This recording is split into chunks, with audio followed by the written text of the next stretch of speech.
Hari ini, kita menempuh beratus kilometer untuk menyambut hari raya kita.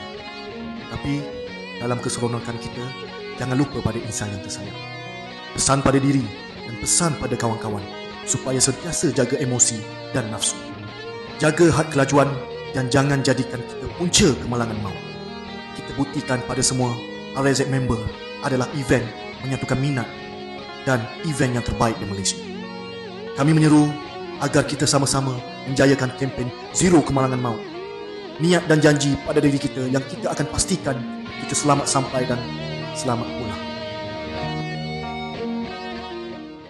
Jadi, share dan repost video ini kepada peserta-peserta RIZ member yang akan hadir nanti. Pesanan ini ditaja oleh RIZ member dan Petronas Pintar. Luncur.